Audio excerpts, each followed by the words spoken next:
الله الرحمن الرحيم.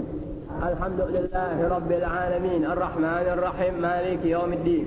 إياك نعبد وإياك نستعين صراط الذين أنعمت عليهم غير المغضوب عليهم ولا الضالين. عباد الله رجال الله أغيثونا لأجل الله وكونوا عوننا في الله عسى نهضى بفضل الله.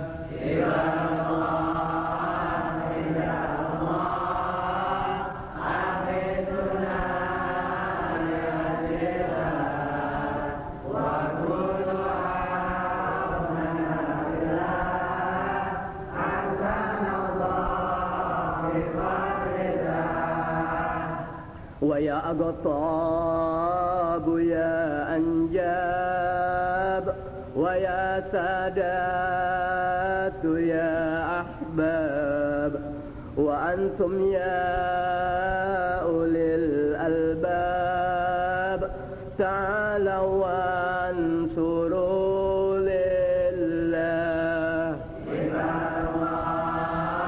رجال الله أغيثونا لأجل الله وكونوا عوننا في الله عسى نهضى بفضل الله. سألناكم وللزلفى رجوناكم وفي أمر قصدناكم فشدوا عزمكم لله. رجال الله أغيثونا لأجل الله وكونوا عوننا في الله عسى نهضى بفضل الله. فيا ربي بساداتي تحقق لي إشاراتي عسى تأتي بشاراتي ويصفو وقتنا لله. رجال الله أغيثونا لأجل الله وكونوا عوننا في الله عسى نهضى بفضل الله. بكشف الحجب عن عيني ورفع البين من بيني وطمس الكيف والأين بنور الوجه يا الله.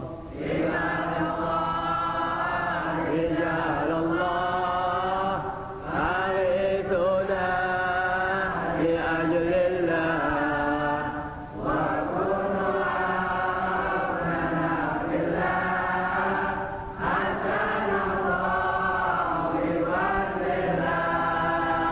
صلاة الله مولانا على من بالهدى جانا ومن بالحق أولانا شفيع الخلق عند الله.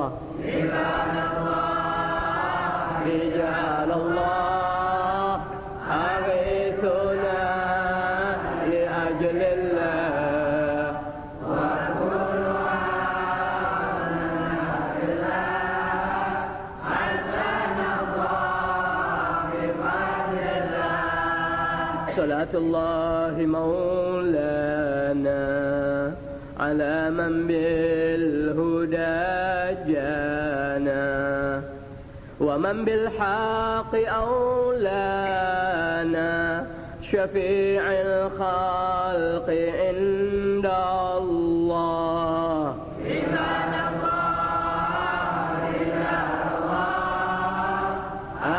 أغيثنا لأجل الله وكن عوننا بالله حسن الله بفضل الله لا إله إلا الله لا إله إلا الله لا إله إلا الله يحيي القلب ذكر الله لا إله إلا الله لا إله إلا الله لا إله إلا الله يحيي القلب ذكر الله لا إله إلا الله لا إله إلا الله لا إله إلا الله محمد رسول الله لا إله إلا الله لا إله إلا الله لا إله إلا الله محمد رسول الله بسم الله الرحمن الرحيم بسم الله والحمد لله ولا إله إلا الله واستغفر الله وصلى الله على رسول الله بسم الله والحمد لله ولا إله إلا الله واستغفر الله وصلى الله على رسول الله بسم الله والحمد لله ولا إله إلا الله واستغفر الله وصلى الله على رسول الله بسم الله الرحمن الرحيم اللهم إنا نسألك من النعمة تمامها اللهم إنا نسألك من النعمة تمامها اللهم إنا نسألك من النعمة تمامها ومن العصمة دوامها ومن العصمة دوامها ومن العصمة دوامها ومن الرحمة شمولها ومن الرحمة شمولها ومن العافية حصولها ومن العافية حصولها ومن العافية حصولها ومن العمر أسعده ومن العمر أسعده ومن العمر أسعده ومن الإحسان أتمه ومن الإحسان أتمه ومن الإحسان أتمه ومن التوفيق أحسنه ومن التوفيق أحسنه ومن التوفيق أحسنه ومن الإنعام أعمه ومن الإنعام أعمه ومن الإنعام أعمه ومن الفضل أعذبه ومن الفضل أعذبه ومن الفضل أعذبه ومن اللطف أنفعه ومن اللطف أنفعه ومن اللطف أنفعه اللهم كن لنا ولا تكن علينا اللهم كن لنا ولا تكن علينا اللهم كن لنا ولا تكن علينا اللهم اختم بالسعادة آجالنا اللهم اختم بالسعادة آجالنا اللهم اختم بالسعادة آجالنا وحقق بزيادة آمالنا وحقق بزيادة آمالنا وحقق بزيادة آمالنا وأقرن بالعافية غدونا وآصالنا وأقرن بالعافية غدونا وآصالنا وأقرن بالعافية غدونا وآصالنا واجعل إلى رحمتك مصيرنا ومآلنا واجعل إلى رحمتك مصيرنا ومآلنا واجعل إلى رحمتك مصيرنا ومآلنا وأسبب سجال عفوك على ذنوبنا وأسبب سجال عفوك على ذنوبنا وأسبب سجال عفوك على ذنوبنا ومن علينا بإصلاح عيوبنا بإصلاح عيوبنا بإصلاح عيوبنا واجعل التقوى زادنا واجعل التقوى زادنا واجعل التقوى زادنا واجعل التقوى زادنا واجعل التقوى زادنا وفي دينك اجتهادنا وفي دينك اجتهادنا وفي دينك اجتهادنا وعليك توكلنا وعليك توكلنا وعليك توكلنا واعتمادنا واعتمادنا واعتمادنا وإلى رضوانك معادنا وإلى رضوانك معادنا وإلى رضوانك معادنا وإلى رضوانك معادنا وإلى رضوانك معادنا اللهم ثبتنا على نهج الاستقامة اللهم ثبتنا على نهج الاستقامة اللهم ثبتنا على نهج الاستقامة اللهم ثبتنا على نهج الاستقامة اللهم ثبتنا على نهج الاستقامة وأعذنا في الدنيا من موجبات الندامة وأعذنا في الدنيا من موجبات الندامة وأعذنا في الدنيا من موجبات الندامة يوم القيامة اللهم خفف عنا ثقل الأوزار اللهم خفف عنا ثقل الأوزار اللهم خفف عنا ثقل الأوزار اللهم خفف عنا ثقل الأوزار اللهم خفف عنا ثقل الأوزار وارزقنا عيشة الأبرار وارزقنا عيشة الأبرار وارزقنا عيشة الأبرار وارزقنا عيشة الأبرار وارزقنا عيشة الأبرار وقنا واصرف عنا شر الأشرار وقنا واصرف عنا شر الأشرار وقنا واصرف عنا شر الأسرار وقنا واصرف عنا شر الأسرار وقنا واصرف عنا شر الأسرار وعاتق رقابنا ورقاب آبائنا وعاتق رقابنا ورقاب آبائنا وأمهاتنا وإخواننا من النار وعاتق رقابنا ورقاب آبائنا وأمهاتنا وإخواننا من النار يا عزيز يا غفار يا كريم يا ستار يا حليم يا جبار يا عزيز يا غفار يا كريم يا ستار يا حليم يا جبار يا عزيز يا غفار يا كريم يا ستار يا حليم يا جبار يا الله يا الله يا الله اللهم أرنا الحق حقا وارزقنا اتباعه اللهم أرنا الحق حقا وارزقنا اتباعه اللهم أرنا الحق حقا وارزقنا اتباعه وأرنا الباطل باطلا وارزقنا اجتنابه وأرنا الباطل باطلا وارزقنا اجتنابه وأرنا الباطل باطلا وارزقنا اجتنابه ولا تجعله علينا متشابها فنتبع الهوى اللهم إنا نعوذ بك أن نموت في طلب الدنيا برحمتك يا أرحم الراحمين اللهم إنا نعوذ بك أن نموت في طلب الدنيا برحمتك يا أرحم الراحمين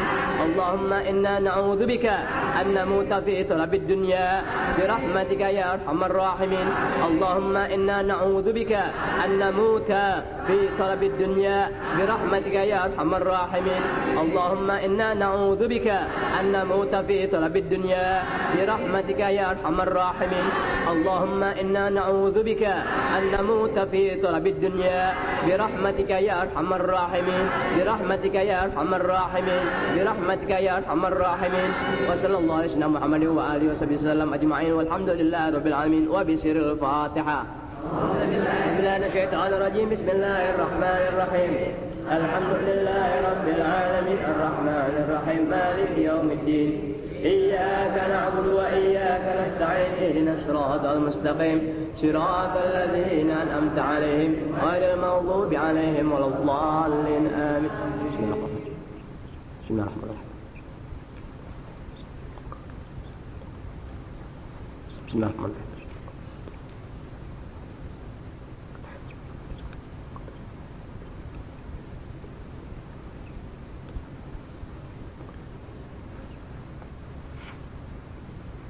السلام عليكم ورحمة الله وبركاته. Alhamdulillah Rabbil Alamin. Wassalatu wassalamu ala ashrafil anbiya'i wal mursalin wa ala alihi wa sahbihi ajma'in, amma ba'du. Kepada para jamaah, alhamdulillah pada malam ini kita dapat berjumpa kembali dalam suasana bulan Ramadan yang suci, di mana pengertian suci adalah suci yang Allah telah berikan pada bulan suci Ramadan, berarti tepat, saat yang tepat buat seorang muslim atau muslimat untuk sekurang-kurangnya tidak mampu mensucikan dirinya, tapi mensucikan dirinya dalam pengertian memperbaiki keadaan dirinya dari sudut pandang ilmu syariat agama, di mana semua itu bisa terlaksana dikit sedikit melalui tuntunan agama yang diajarkan oleh Rasulullah SAW, di mana tuntunan tadi hanya dapat dimiliki oleh orang-orang yang ada upaya untuk membersihkan dirinya, terutama pada bulan suci Ramadan. Sehingga Ramadan yang kita lalui ini, meski baru 5 hari, memberikan kemanfaatan, keberkahan dan segala sesuatunya bagi orang-orang yang ada di hatinya keinginan besar untuk dia beroleh kemuliaan dari bulan suci Ramadan itu sendiri. Sebab bulan suci Ramadan hanya didapat oleh orang-orang yang pada masanya kelak menjadi orang-orang yang dicintai oleh Allah Ta'ala dan Rasulnya. Di mana ciri-ciri orang yang dicintai oleh Allah Ta'ala dan Rasulnya, dia senantiasa bergembira dan menghidupkan syariat agama yang merupakan kesucian dari ilmu Allah Ta'ala dan ilmu Rasulnya. Meskipun sekarang ini jam berapa? Jam 10 lewat 10 dan tidak pernah terjadi di seputar Otista pengajian mulai jam 10 lewat 10, tapi itulah tanda-tanda manusia yang mensucikan bulan suci Ramadan, di mana orang dikatakan mensucikan bulan suci Ramadan, dia berbuat segala macam bentuk amal ibadah yang diridhai oleh Allah Subhanahu wa Ta'ala. Bukan gini hari daripada molor, bukan gini hari pada molor.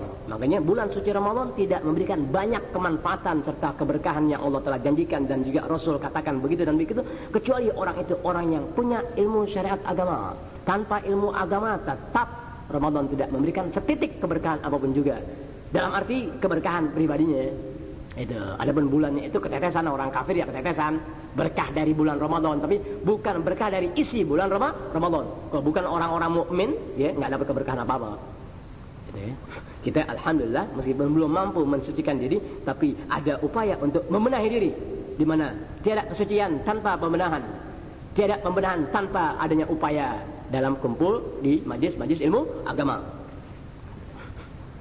Alhamdulillah, di saat manusia sudah mematikan ilmu Allah Ta'ala dan Rasulnya, terutama di bulan suci Ramadan, justru kita Allah telah berikan tenaga jauh lebih kuat ketimbang bulan-bulan sebelumnya pada bulan suci Ramadan. Tuh begitu, ngerti ya? Sehingga kemuliaan itu kumpul pada saat bulan suci Ramadan. 11 bulan ibarat kata orang kerja ya, 11 bulan dia kerja, bulan terakhir pembagian apa? Gaji, double dan bonusnya. Justru pada saat terjadi semacam tadi, orang pada molor, pada ngilang, pada kebanyakan makan kolak, kebanyakan makan kolak. Lanjut. Alhamdulillah.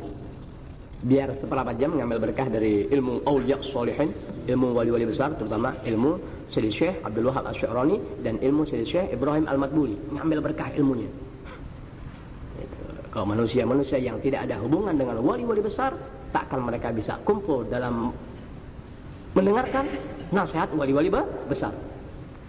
Satu bukti, ngaku atau tidak ngaku, percaya atau tidak percaya, Anda lebih dulu meyakinkan bahwa Anda termasuk orang yang beroleh kecintaan daripada wali-wali besar. Mengingat Anda menghidupkan ilmu-ilmu mereka, di mana menghidupkan ilmu wali-wali besar dan menghidupkan ilmu Allah Ta'ala. Percaya atau tidak percaya, yakin atau tidak yakin kepada yang mendengar, tapi Anda lebih dulu telah merasakan semua yang Anda katakan. Kalau Anda sudah merasakan sesuatu, mustahil manusia yang mendengarkan nasihat wali-wali besar yang Anda sampaikan tidak beroleh sesuatu. Mustahil.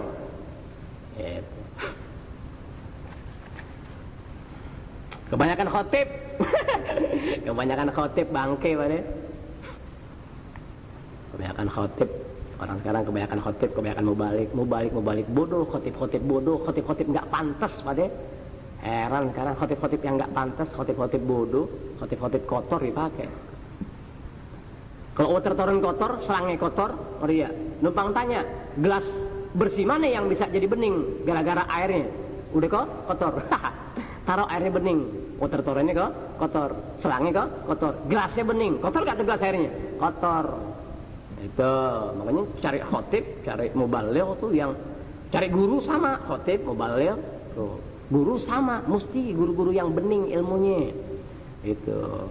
Guru yang bening ilmunya, ya, meskipun diupayakan dengan, lihat tuh, selang yang kotor, berapa kekuatan selang dimaksud? Sekian meter. Tapi kalau itu ilmu, yakni water toronnya bening, lihat, sumbernya bening, kalah tuh. Kalah. Oh ini, kalah apa? Kalah tuh si keran apa siapa si selang yang kotor. Sebab yang namanya kotor kan mustahil isinya lumpur. Ya nggak ada. Selang isinya lumpur, bakal orang minum nggak ada. Tuh, itu kotor karena nggak dirawat. Tapi kalau sudah airnya yang kotor, artinya khatibnya, mubalighnya, ustadznya sudah ilmunya kotor. Arti ilmu kotor tuh ilmu yang nggak bisa membuka hati orang berpikir akan dirinya dan agamanya serta kewajiban dia kepada keluarganya serta agamanya. Kalau ada guru, ada khatib, ada mubaligh tidak bicara sejauh itu, itulah ilmu kotor. Itulah ilmu kotor namanya. Sebab itu ilmu hakikatnya membenahi manusia dari kekotoran-kekotoran. Tapi kalau sumbernya tadi sudah tidak ada sifat-sifat semacam itu, berarti ilmu tadi ilmu kotor. Oh, paham tak? Tuh ilmu kotor gitu. Nasallallahu alaihi wasallam. Sallallahu Muhammad sallallahu. Lanjutan daripada pelajaran 1 bulan yang lalu. Biar seberapa jam ngambil berkah. Bismillahirrahmanirrahim. Allahumma sholli ala sayyidina Muhammad wa ala sayyidina Muhammad sallallahu.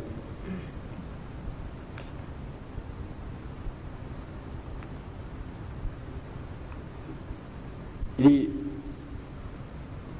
kalau ada seseorang berasa dalam keseharian atau dalam per jam dan per jam demi jam yang dilalui tidak terbentur maksiat anggota tubuhnya, ya, dia tentu bersyukur kepada Allah Subhanahu wa taala yang dalam satu hari ini atau dalam jam ini atau pada jam ini aku tak terlenggor maksiat. Syukur alhamdulillah.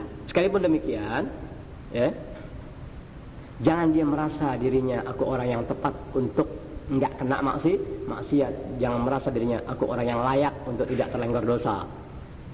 Jangan merasa semacam itu. Syukur wajib, tapi jangan merasa engkau gitu dan gitu. Itu sebab perasaan yang tadi Anda katakan merasa dan merasa, kalau terus-terusan di badan ente, akibatnya syukur tadi timbulnya bangga. Syukur yang tadinya beroleh pahala timbulnya murka karena ente rasa-rasain. Tuh begitu. Apalagi diberi peringatan untuk hati-hati, timbulnya makin jauh. Itulah murka ilahi. Itulah murka ilahi. Sayang. Kalau 1 bulan yang lalu Anda khutbah bicara di sini dalam acara Haul Kiai Haji Hasbi, yang Anda katakan kalau tidak salah bahwa bahaya yang Anda lihat nggak perlu Anda jelaskan. Tapi Anda padamkan itu bahaya, Anda coba padamkan itu bahaya. Ibarat orang yang ada dalam bahaya, Anda nggak pikirin. Oh iya, ada orang yang dalam bahaya, Anda nggak pikirin. Jadi kalau 1 bulan yang lalu, Anda bicara tentang Kiai Hasbi, kemudian bicara jauh, ya, di mana isi pembicaraan tadi, kalau tidak salah.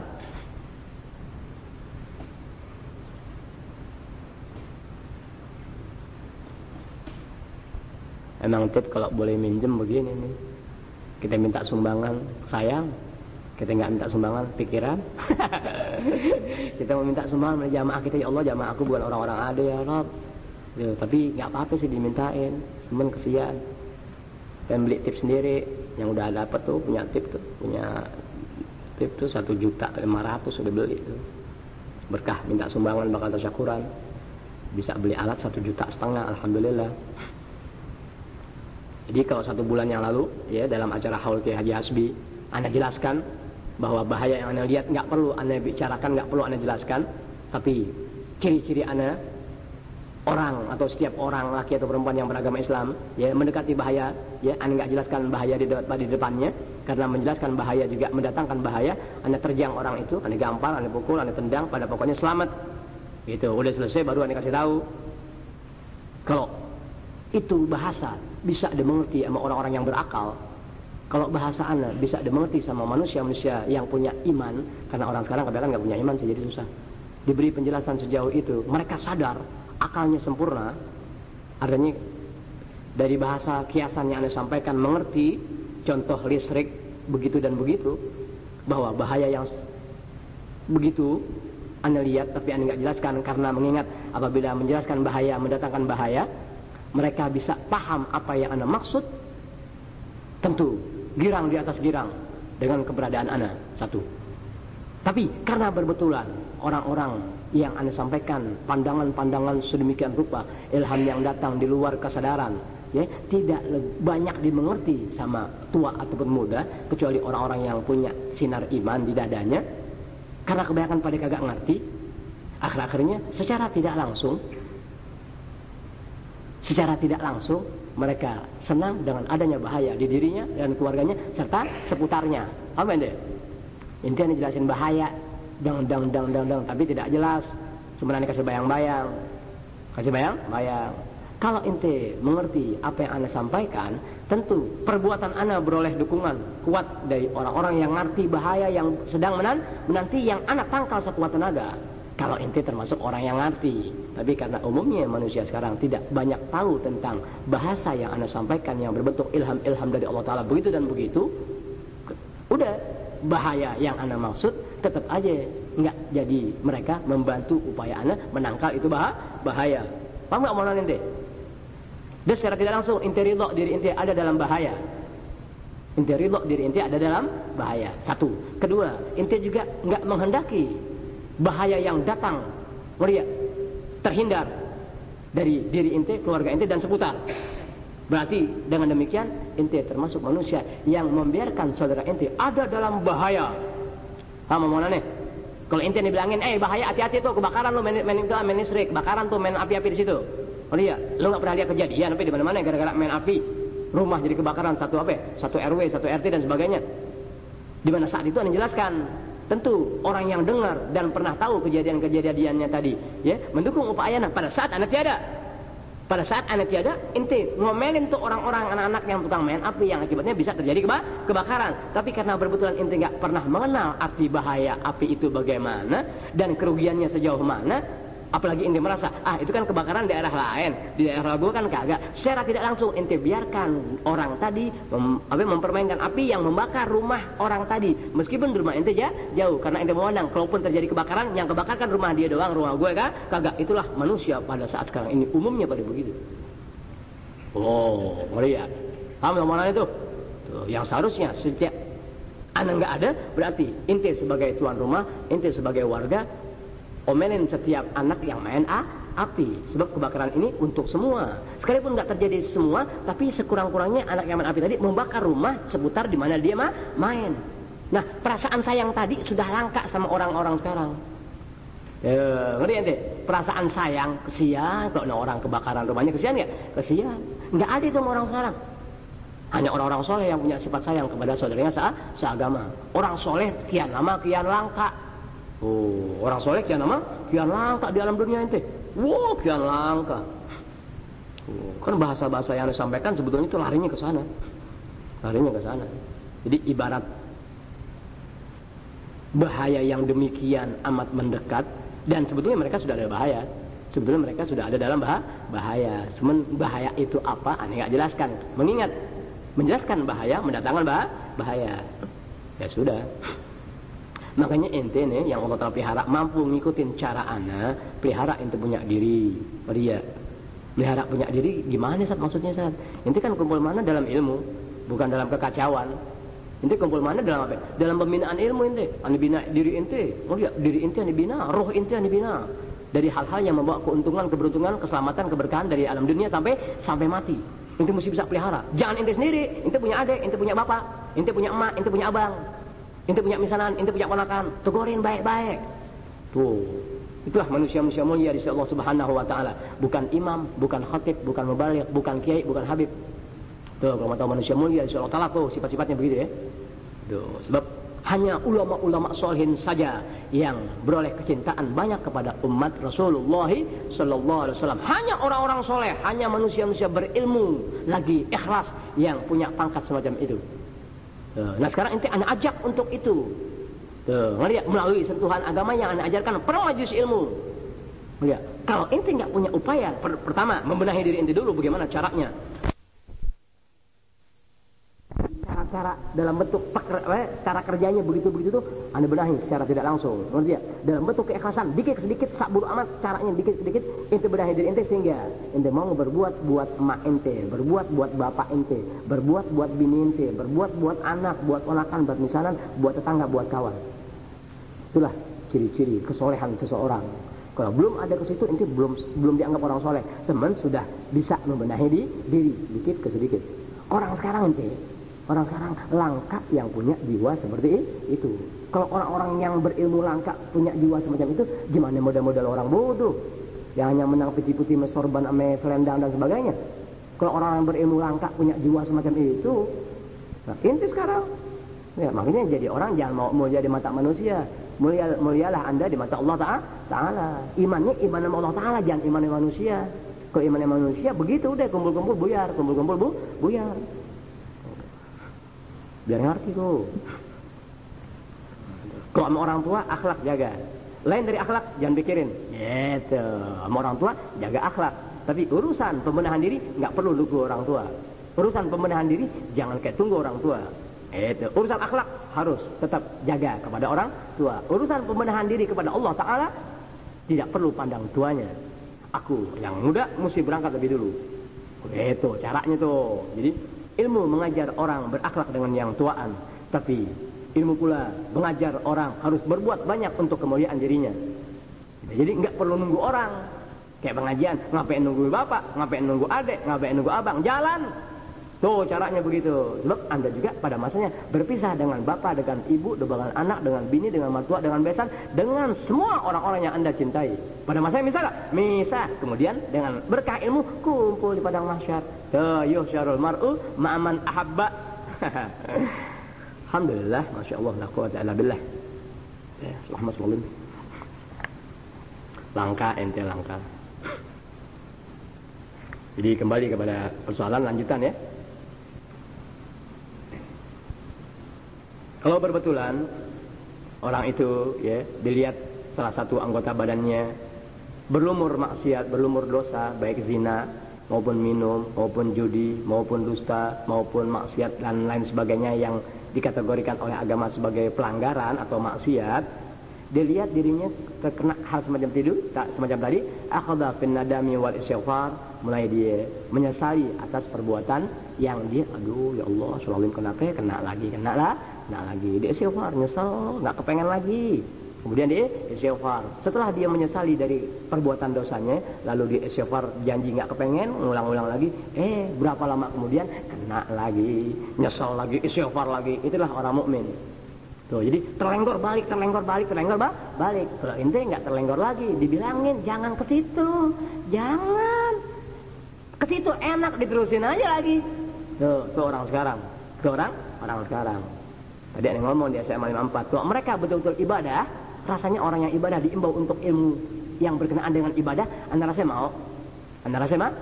Kalau ente punya diri, orang yang betul ibadah tapi ilmu nggak tahu, ibadah tapi ilmu nggak tahu, anda rasa kalau orang itu betul ibadah, diimbau dengan ilmu yang berkenaan dengan ibadahnya dalam keseharian, insya Allah telah gerakkan hatinya.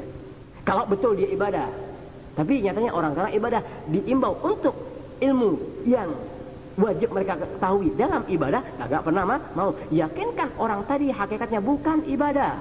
Tuh, dia ngerti, bukan ibadah, mustahil orang yang ibadah diimbau nggak mau dalam ilmu untuk ibadah, mustahil tuh. Adapun sudah ada ilmunya tidak diamalkan, lain urusan. Ya, untung ruginya masing-masing punya diri. Tapi semasa imbauan tadi dalam ilmu yang berkenaan dengan ibadahnya, insya Allah orang itu mau. Kalau betul ibadah kepada Allah Ta'ala. Tapi orang sekarang umumnya ibadah kepada manusia. Ibadah apa yang dipandang, tahu ibadah apa yang dipandang. Biar kelihatan bagaimana. Nih Ramadan nih, hidupkan Ramadan, Allahu Akbar. Habis Ramadan selesai, bangke aja lagi. Kok lucu? Ramadan yang merupakan ibarat pengolahan ya, ibarat alat taruh di mesin cuci, tentu pakaian-pakaian yang ada di dalam mesin cuci keluarnya bersih gak? Bersih. Kok dari mesin cuci keluarnya kotor? Dari mesin cuci keluarnya kotor. Mau salin siapa sekarang nih? Salahin mesin cuci sebagai pembersih dari setiap bahan yang ada di dalamnya, atau salahin bahannya emang udah jadi bukan kotor, udah cetian, tau gak? Udah cetian. Jangan salahin mesin cucinya. Kotor yang ada pada bahan pakaian tadi terlalu amat sangat sehingga selesai dari tempat penyucian dari mesin cuci keluarnya juga ada dekil. Tuh orang sekarang. Habis Ramadan, dekil aja rame-rame. Mau salahin mesin cucinya merek Sanyo atau Hitachi, atau salahin bahan pakaian ente yang sudah sekian lama sebetulnya kotornya kebangetan. Tuh, diharapkan dengan adanya Ramadan, habis Ramadan membaik itu pakaian. Dari yang kotor kebangetan setelah dicuci berkurang kotornya. Kan Ramadan bukan sekarang doang, udah beberapa tahun yang lalu. Kok tambah Ramadan tambah kotor? Berarti ente punya benang terbuat dari bahan kotor. Jadi benangnya udah benangnya artinya sudah darah daging. Udah darah daging ente itu udah begitu. Oh iya. Makanya kita alhamdulillah, masya Allah la quwata illa billah, kita juga punya badan kotor sehari-hari tapi tetap ada dalam tempat pencucian. Artinya apa tempat pencucian itu? Majelis-majelis ilmu agama yang betul membentur hati manusia melalui sentuhan ilmu agama. Majelis ilmu yang enggak menyentuh badan ente jangan mau. Siapapun yang guru yang ngajar ente, tapi nggak membenahi diri ente melalui hati, melalui badan, zohir badan batin, nggak dibenahi, jangan mau hadir. Itulah ilmu yang nggak bawa keberkahan. Mengingat gurunya orang-orang kok kotor, jangan mau. Tuh, udah kekagaan guru yang bersih memberikan benturan-benturan pada bagian badan zohir dan badan batin, yakni hati ente dan badan ente nggak ada. Nah, ente boleh berguru yang begituan. Boleh tuh, ya, dibolehkan tuh ulama-ulama sama wali-wali itu. Kalau sudah pada masanya tidak ada manusia yang berilmu lagi amel mengamalkan ilmunya. Sebab orang yang berilmu mengamalkan ilmunya mau gak mau orang yang belajar berubah dikit ke sedikit. Berubah bagian zahirnya, berubah bagian batinnya. Artinya membaik. Itulah tanda-tanda guru yang amel. Guru yang punya ilmu lagi mengamalkan ilmunya. Itu tanda-tandanya. Tapi kalau ente sudah berguru dengan seseorang, tidak berubah badan ente, enggak berubah bagian dalam ente, cepat berhenti. Kecuali, kata ulama-ulama besar, kata wali-wali besar, kalau ente enggak kebagian tipe guru yang begitu, ambil deh guru yang begitu. Jadi ambil ilmunya aja, ente yang amalin sendiri. Ya, sebab itu guru sudah tidak mampu membenahi ente punya badan zahir dan badan batin, yakni bagian luar dan bagian hati udah enggak mampu. Ente ambil ilmunya aja, ente yang kerjain sendiri. Begitu, enggak harus guru yang membenahi. Itu jaraknya. Sallallahu Muhammad. Thumma yashkurullah ta'ala idza lam yuqaddir alaihi aktsara min tilkal ma'siyah. Kalau kebetulan ente terlenggor maksiat, ya. Misalnya mata atau mulut atau tangan atau kaki. Ente nyesal, kemudian istighfar dari perbuatan dosa yang ente kerjakan, baik orang tahu maupun tidak. Ente terima kasih sama Allah Subhanahu wa taala, ya. Idza lam yuqaddir alaihi, apabila Allah taala tidak menentukan atau menetapkan atas salah satu anggota badan ente yang kena maksiat, aktsara min tilkal maksiyah, lebih dari maksiat tadi. Apa deh? Misalnya deh, karena yang hadir kebanyakan anak muda, ente nyium perempuan. Oh ya, malam Jumat nyium perempuan. Misalnya nyium malam Jumat lagi, orang kalau nyium malam Minggu dong lo. Nyium perempuan malam Jumat, nyium perempuan malam Jumat, nyium perempuan malam Jumat dosanya 3 kali lipat. Oh ya, lain yang malam Minggu. Kalau malam Minggu tuh malam orang kafir. Kalau malam Jumat malam kemuliaan. Malam kemuliaan masih mau nyium juga lo ngeplok mulu. Dosanya banyak kan. Main gaple, main judi, ngerti ya? Main apaan kayak yang mendatangkan dosa. Malam Jumat melebihi itu. Malam Jumat hari Jumat berbuat dosa tuh lebih dari hari-hari biasa. Oh, ngerti ya? Malam kemuliaan sama juga Ramadan. Ente maksiat pada bulan suci Ramadan, dosanya lebih daripada malam-malam lain atau bulan-bulan lain. Tuh, apa ente? Nggak bedanya murid sama guru. Maria kurang ajarnya di luar sekolah, bikin kesalahan di luar sekolah. Maria salahnya sekian, tapi kok bikin kesalahan di mata di sekolah, di mata guru berapa kali lipat dosanya. Iya, mungkin disekor. Iya, mungkin disekor. Kalau di luar sekolah, misalnya kejadian murid berantem di luar sekolah, iya, mungkin tuh guru ngomel atau bagaimana dan sebagainya, kan begitu. Tapi kalau kejadian berantem di dalam sekolah, korbannya kena dilihat ada, mungkin ente disekor. Kenapa? Sebab ente ada dalam tempat pendidikan. Ngerti ya? Kemudian banyak guru di situ, masih juga ente berani buat kesalahan, berarti sudah kurang ajar nih. Sudah ada segi-segi lain nih, mungkin juga disekor. Tapi kalau di luar sekolah kejadiannya belum tentu disekor. Ya, sebab guru nggak tahu siapa yang salah, siapa yang benar dan bagaimana tuh jalannya itu kejadian. Tapi kalau di sekolah saksinya banyak, anak-anak sekolah juga, kan gitu ya. Nah bulan-bulan Ramadan begitu juga. Misalnya nyium malam Jumat, orang nyium kan nggak pakai pulpen. Nyium nggak pakai pulpen, bukan Bang Abu. Ayat dia nyiumnya pakai sodok biliar. Gitu. Jadi dari kayu dulu ditotek baru tuh perempuan jalan, baru dia nyamperin. Berapa? 70. Ya. Itu. Nah, kalau perbulan terjadi, ya, inti menyesali atas perbuatan tadi. Udah nyesal, ya, istighfar. Kemudian inti syukur, alhamdulillah dosa yang aku lakukan hanya sejauh itu, semenyium doang. Alhamdulillah. Loh kenapa mesti alhamdulillah? Coba dari nyium ke zina. Nah, tuh maksudnya syukur sama Allah Ta'ala itu Allah Ta'ala tentukan inti hanya jatuh dalam maksiat pada bagian mulut, nyium doang. Coba dari nyium ke zina mau kata apa? Kan bisa saja terjadi begitu, bisa gak? Bisa, dari nyium langsung ke zina, bisa gak? Bisa. Alhamdulillah kena bagian itu doang. Itu dia syukurullah. Tuh, idza lam yuqaddir alaihi aktsara min tilkal ma'siyah. Syukur Allah Ta'ala yang Allah Ta'ala tidak tetapkan atas orang tadi lebih dari perbuatan itu. Ya tangan doang megang. Semua megang ngacak lo. Hadi macam hadi, Ustaz bisa ngikutin aneh aja Ustaz. Itu kan dulu Ustaz. Dulu waktu jadi satpam masih pelatihan Ustaz. Kalau ngelatih waktu masih zaman pelatihan udah begitu lancar gimana udah jadi. Ade. Kebanyakan nelan biji kerambol. Allah Mas Walim, udah gitu ya. Walam yabtali jawarihahu, dan Allah Ta'ala tidak menimpakan cobaan ya pada anggota-anggota badannya allati asot, yang anggota badan tadi ya membantah atau maksiat. Kan seluruh anggota badan kita bisa maksiat, tangan bisa maksiat, ya bisa nyolek, bisa nyolong, bisa ngeraba, bisa apa ini tangan. Kan begitu, mulut bisa nyium, bisa maki, bisa nyelak, bisa ghibah, bisa namimah, bisa apaan aja, bisa gak? Bisa. Semua anggota tubuh kita bisa berbuat maksiat. Nah, setelah dia menyadari, ya, kemudian istighfar, dia syukur Allah Ta'ala dosanya hanya pada bagian mulut atau bagian tangan doang, tidak jatuh lebih dari itu. Kemudian syukur dia juga yang Allah Ta'ala tidak menimpakan. Tuh, ngelihat tidak menimpakan anggota badan dia yang maksiat bil amrod, dengan berbagai macam jenis penyakit. Coba kalau habis nyium sariawan nggak habis mau kata apa? Mau makan maam.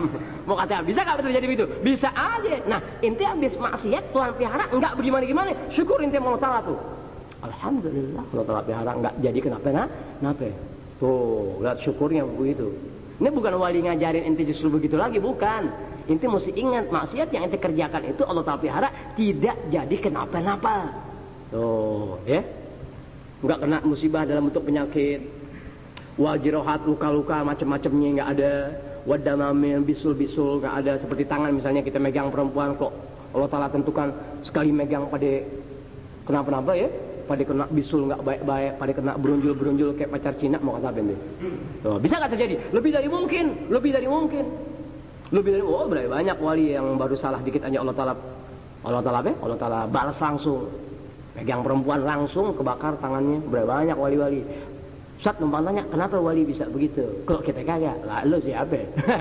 Lu siapa? Makanya karena lu siapa nggak tahu diri lu bagaimana, syukur nikmatnya Allah Ta'ala. Sebab mereka orang-orang begituan, apabila sedikit kelengkor langsung dididik sama Allah Ta'ala. Beda ente ya, orang-orang soleh kok dia berbuat salah selalu Allah Ta'ala yang didik. Tuh, orang-orang soleh begitu tuh.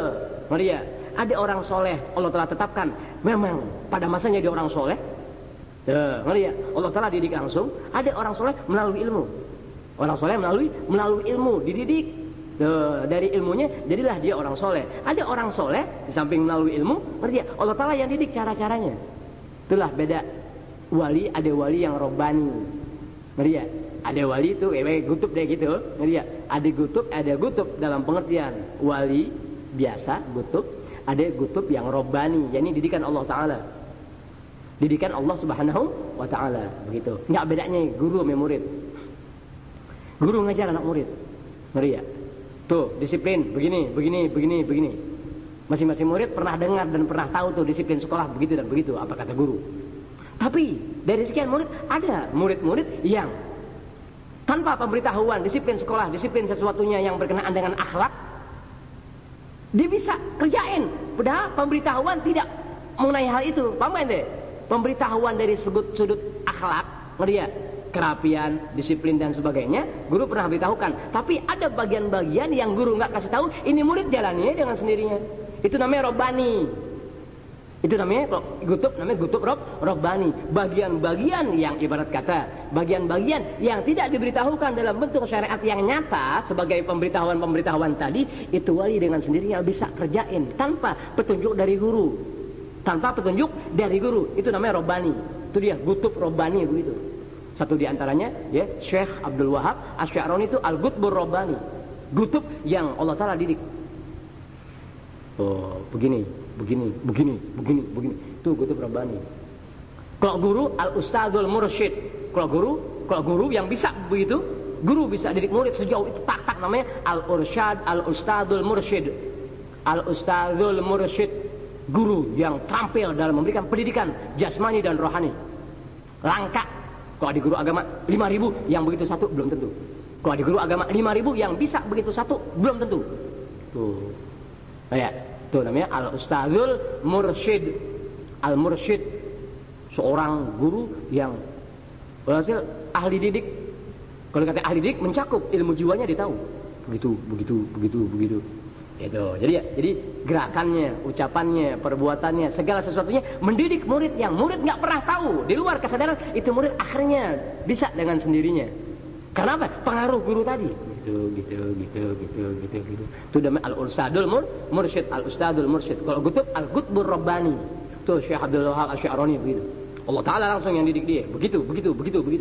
Ya ini gutub-gutub lain tetap ada, tapi kagak dapat julukan ar-Robbani. Didikan Allah Ta'ala. Terus sekarang ada gak Al-Imamur Robbani? Gak ada. Al-Ustadzur Robbani jauh. Al-Khatibur Robbani langka. Al-Mubalighur Robbani mustahil. Nah, muslimin saat sekarang ini dibutuhkan manusia-manusia yang tipenya begitu. Bukan sorbannya, bukan selendangnya, bukan gomisnya, bukan namanya. Dibutuhkan manusia-manusia yang sejauh itu dia punya niatnya. Karena langkahnya sehingga udah banyak yang mencerca. Jangan gitu ya. Sayang, sallallahu alaihi sayang. Ini secara tidak langsung bahaya yang ada, yang Anda lihat, tapi wajar sih. Karena Allah telah tutupin mata hati mereka jadi susah. Alhamdulillah Allah Ta'ala pelihara kita masih sedikit ada dalam pemeliharaan Allah Ta'ala. Alhamdulillah. Wal guru dan koreng-koreng ya. Jadi setiap anggota tubuh yang terlanggor maksiat ya, kita syukur sama Allah Ta'ala. Allah Ta'ala tidak timpakan sesuatu dari pelanggaran yang terjadi pada anggota tubuh kita dengan segala macam bentuk penyakit dan sebagainya ya, kita syukur sama Allah Ta'ala. Kenapa demikian? Fa innallaha ta'ala, sebab Allah Subhanahu wa ta'ala, atau sesungguhnya Allah Subhanahu wa ta'ala bukan. Fa inna kulla udwin, sebab sesungguhnya tiap-tiap anggota tubuh istahaqqa nuzulal bala'i bihi, berhak tuh kena bala tersebab pelanggaran yang dilakukan oleh setiap anggota tubuh manusia. Tuh, makanya kita mesti syukur Allah Ta'ala dari maksiat semensekian, alhamdulillah. Kenapa? Karena sesungguhnya tiap-tiap anggota tubuh yang berbuat maksiat, yang melanggar hukum syariat agama, berhak terkena bala atau bencana atau musibah dari perbuatan anggota tubuh tadi. Karena tidak terjadi, syukur ente Allah Ta'ala, alhamdulillah, dalam pengertian selamat dari bencana-bencana yang akan Allah Ta'ala timpakan pada setiap anggota tubuh yang itu melanggar hukum agama. Alhamdulillah, tuh syukurnya di situ Allah Ta'ala. Sampai begitu kita alhamdulillah sehari-hari ada dalam dosa, tapi Allah Ta'ala pelihara kita punya mata, punya tangan, punya mulut, punya kaki dan sesuatunya tidak kena musibah-musibah sebagaimana yang dialami oleh wali-wali lainnya. Itu lihat hebat orang-orang besar begitu ya, orang besar salah dikit blok. Ya, bayangin deh, kan kita karena berbetulan nggak pernah tahu cerita orang besar dan nggak pernah berhadapan dengan manusia besar, akibatnya nggak mikirin, nggak mikirin kita kagak. Siapa orang sekarang yang mikirin kita? Kagak ada, nggak ada. Karena jarang yang dididik dalam urusan itu, jarang yang memperjelas urusan tadi. Udah kerjaan apapun juga yang membawa bahaya ente punya diri dan keluarga serta masyarakat seputar, nggak ada yang pernah kasih tahu. Kenapa? Emang rame-rame nggak lihat bahaya? Emang rame-rame nggak lihat bahaya? Yang bahaya bukan gempa bumi Kobe. Oh iya, bukan gempa bumi, bukan kebakaran. Itu sih bahaya-bahaya yang ente bisa beli lagi. Rumah ente rubuh, ente bisa dapat sumbangan. Dari departemen sosial bisa dapat. Dari RT RW lurah masyarakat seputar bisa dapat. Dari konglomerat ente bisa dapat. Bahaya apa yang sangat sulit untuk bisa ditangkal dan jarang orang menjadi perhatian? Itulah bahaya iman Islam yang ada pada setiap diri orang muslim laki dan perempuan yang akan sangat merenggut mereka punya hal yang sangat amat tak ternilai semasa di dunia, enggak jadi perhatian. Makanya Habib Abdullah bin Alwi Ahad sudah kasih tahu, ya, barang siapa tidak merasa khawatir akan imannya bakal hilang, Allah Ta'ala cabut. Cabut apanya? Cabut imannya. Apabila iman sudah Allah Ta'ala cabut, inti enggak ada perhatian lagi, udah yang penting bisa sembahyang, yang penting bisa sembahyang jamaah, yang penting bisa selesai sudah. Nih sekarang kejadiannya. Itu. Kalau wali ngomong begitu, sombong banget tuh wali. Tuh yang jadi bisa murtad orang udah begitu tuh. Ya, wali dikata sombong kan udah kebangetan. Kalau wali ngomong bakal ngasih tahu ente selamat, artinya jangan sampai ente punya iman ente aman. Hati-hati. Jalan yang paling tepat untuk memelihara keimanan ente adalah majelis ilmu agama yang sifatnya memberikan benturan-benturan pada bagian luar dan bagian dalam. Kemudian melebar ke perhatian. Baru kalau nggak punya guru begitu jangan ngaji lo. Ada orang tambah ngaji sampai bodoh. Ada orang ngaji jadi pintar, ada orang ngaji jadi bodoh. Tuh. Ada ilmu bawa ke surga, ada ilmu bawa ke neraka. Ada amal ibadah yang bawa ke surga, yang ini menjadikan pahala. Ada amal ibadah bawa ke neraka jadi dosa.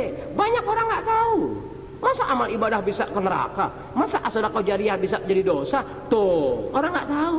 Kenapa? Karena langka guru yang mursyid, langka guru yang berani menerapkan ilmu yang hak, langka sekali. Itu, Allahu a'lam. Sayang ya, Muhammad sayang. Muhammad sallallahu. Terus sampai jam 12 lewat seperempat selesai baca doa, sahur, makan di sini aja ntar. Itu, jadi beli di warteg, makannya di sini. Terus Muhammad sallallahu. Itu. Jadi kenapa? Karena sungguhnya tiap-tiap anggota tubuh itu berhak ya tertimpa atau kejatuhan bala tersebab pelanggaran maksiat yang dilakukan oleh salah satu anggota tubuh manusia. Selesai. Fa'lam dalika ya akhi. Tuh. Ketahuilah oleh kamu hal itu hai saudaraku. Lihat wali-wali kasih tahu ente, wali-wali. Kalau wali Allah, wali-wali besar bisa kasih tahu ente hanya orang-orang yang dicintai sama wali yang mau yang mau menerima. Ente. Wali nasihatnya buat semua orang. Kebetulan ngelihat ente nggak bisa berjumpa wajah dengan wali-wali tadi, ilmunya dikasih tahu. Ketahuilah oleh kamu hal itu hai saudaraku. Dan berarti itu wali cinta betul sama ente dikasih tahu. Sementara orang-orang yang namanya saudaranya kagak ada waktu mau dikasih tahu. Yang ada itulah yang beroleh keuntungan. Tuh kalau mau tahu. Mau lihat. Kan hadirnya kita dalam majelis ilmu agama yang sifatnya sebagaimana Anda katakan tadi itu secara tidak langsung itu wali ya mengenali orang yang ngajar, mengenali orang yang belajar kepada orang yang ngajar. Artinya sebagai contoh ada orang keren, orang kaya lewat. Ngelihat ketemu dengan seseorang tetangganya entah bagaimana, ngobrol. Ngelihat satu masa tetangganya yang tadi diajak ngobrol punya teman 2, 3 lagi pada ngobrol. Itu orang kaya lewat lagi, berhenti karena memandang tetangganya ada. Ngobrol-ngobrol, nanya, ini siapa nih yang 3 orang nih? Kawan-kawan saya. Oh, namanya siapa? Oh. Kenal nggak tuh orang akhirnya? Kenal. Satu masa yang tetangganya yang nggak ada, itu orang kaya tadi lewat, lihat orang yang 3, ketemu manggil, dek, lupa, mana? Ngobrol. Kenal nggak? Kenal.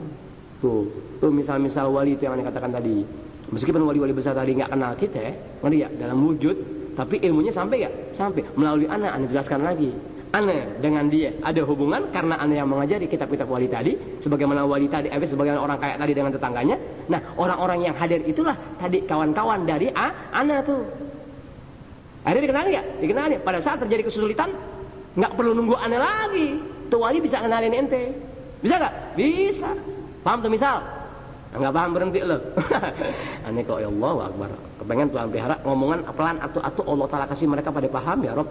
Langka yang bisa pahamin bahasa ana.